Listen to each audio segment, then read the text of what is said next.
Shri Raju P Nair, ഇപ്പോൾ മോഹൻ വർഗീസ് സംസാരിക്കുമ്പോൾ അദ്ദേഹം ഉന്നയിച്ച ഒരു പ്രയോഗമുണ്ട്, കാര്യമായ ചോദ്യങ്ങളിലേക്ക് കടക്കുമ്പോൾ എന്നുള്ളതാണ്. അപ്പോൾ കാര്യമായ ചോദ്യങ്ങളിലേക്ക് ഇന്ന് ആ വാർത്താ സമ്മേളനം കടക്കുമ്പോഴാണ് മുഖ്യമന്ത്രി അസ്വസ്ഥത പ്രകടിപ്പിക്കാൻ തുടങ്ങിയത്. ശ്രീ രാജു പി നായർ, ആ വാർത്താ സമ്മേളനം നമ്മളെല്ലാവരും കണ്ടുകൊണ്ടിരിക്കുകയാണല്ലോ. ആദ്യഘട്ടത്തിൽ അദ്ദേഹം തമാശയൊക്കെയായി പറഞ്ഞതുപോലെ ഞാൻ മോദിയെ കണ്ടു, റെയ്ഡിന്റെ കാര്യം പറഞ്ഞു, അപ്പോൾ ഒരിടത്തല്ല 12 ഇടത്ത് വേണമെന്ന് പറഞ്ഞു. ആദ്യം അദ്ദേഹം അങ്ങനെ തന്നെയാണ് സംസാരിക്കുന്നത്. പക്ഷെ പിന്നീട് അങ്ങോട്ട് പോകുമ്പോഴാണ് അസ്വസ്ഥനാകുന്നത്. ഏറ്റവും ഒടുവിൽ ഒരു ചോദ്യം ഉണ്ടാകുമ്പോഴാണ് ഡെസ്കിൽ അടിച്ച് എഴുന്നേറ്റ് പോകുന്നത്. അപ്പോൾ എന്തുകൊണ്ട് അതിനൊരു മാറ്റം എന്നുള്ളത് നമുക്ക് ചർച്ച ചെയ്യേണ്ടി വരുന്നത് തന്നെ ശ്രീ രാജു പി നായർ. മുൻപിതായിരുന്നില്ല അദ്ദേഹം പറഞ്ഞത് എന്നതുകൊണ്ടാണ്. അത് യാഥാർത്ഥ്യമല്ല. ഇപ്പോൾ പിണറായി വിജയൻ നിരന്തരം കടക്കുപുറത്ത് പോലുള്ള പ്രയോഗങ്ങൾ ഉപയോഗിച്ചിട്ടുള്ള ആളാണ്. മുൻപിതല്ലല്ലോ പറഞ്ഞതെന്ന് ഒരിക്കലും ചോദിക്കേണ്ടി വരില്ല. കാരണം അദ്ദേഹത്തിന്റെ നിലപാട് അത് തന്നെയാണ്, ആദ്യ അവസാനം. പക്ഷെ ഇവിടെ എന്താണ്, അങ്ങനെ ആയിരുന്നില്ല, അങ്ങനെ ആകില്ല എന്ന് പറഞ്ഞ ആളാണ്. അങ്ങനെ ആയിരുന്ന പിണറായി വിജയനെ ഇന്നത്തെ വാർത്താ സമ്മേളനത്തിലും വിമർശിച്ച മുഖ്യമന്ത്രിയാണ്.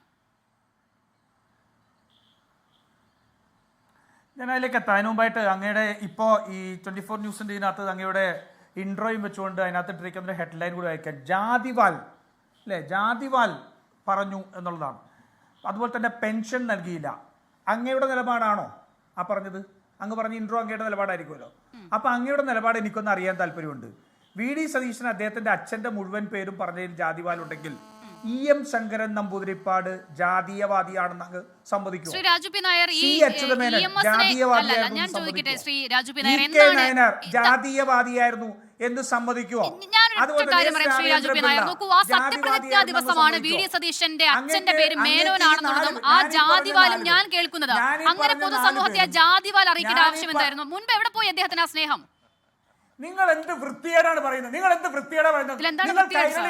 നിങ്ങൾ ദേശാഭിമാനി റിപ്പോർട്ടർ അല്ല.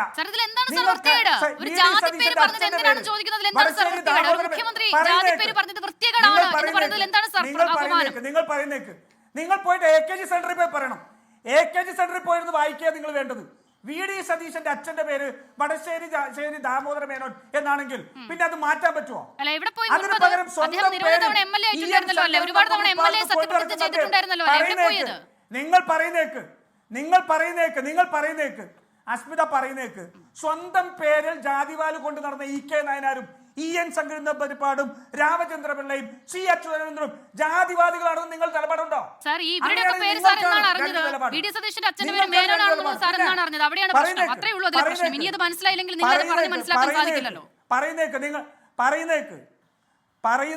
പറയുന്നത് കേക്ക്. രണ്ടാമത്, നിങ്ങൾ പെൻഷൻ കൊടുത്തില്ല എന്ന് പറയുന്നു. പെൻഷൻ 25-ാം തീയതിക്ക് മുമ്പ് കൊടുക്കാനുള്ള പണം ഉൾപ്പെടെ ട്രാൻസ്ഫർ ചെയ്ത DBT ഉള്ളവർക്ക് പെൻഷൻ ലഭിച്ചു നിങ്ങൾക്ക് അറിയാത്തതാണോ? നിങ്ങൾ എന്തിനാണ് സത്യവിരുദ്ധമായ മാധ്യമപ്രവർത്തനം നടത്തുന്നത്? നാണമില്ലേ നിങ്ങൾക്ക്?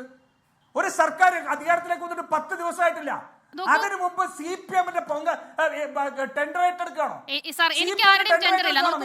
താങ്കൾ ഇപ്പോൾ പറഞ്ഞ പെൻഷനുമായി ബന്ധപ്പെട്ട് നിറമരുതൂർ സർവീസ് സഹകരണ ബാങ്ക് ഈ കാര്യത്തിൽ ഒരു വിശദീകരണം നൽകിയിട്ടുണ്ട്. ഞാനത് വായിക്കാൻ താങ്കൾ അനുവദിക്കുമോ? ഇപ്പോൾ താങ്കൾ പറഞ്ഞ ട്രഷറിയിൽ പണം എത്തിയിട്ടുണ്ട് എന്നുള്ളത് അതിലറിയാം. ഒന്ന് വായിക്കാൻ സമ്മതിക്കുമോ?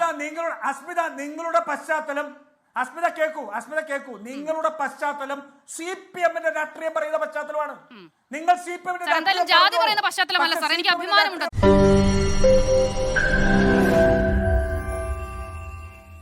ലോകത്തെവിടെയായാലും ഏത് സമയത്തും 24 വാർത്തകളും ഓഗ്മെന്റഡ് റിയാലിറ്റി പാക്കേജുകളും എക്സ്പ്ലെയിനറുകളും വിശദമായി കാണാൻ ഞങ്ങളുടെ YouTube ചാനൽ നിങ്ങൾക്ക് സബ്സ്ക്രൈബ് ചെയ്യാം.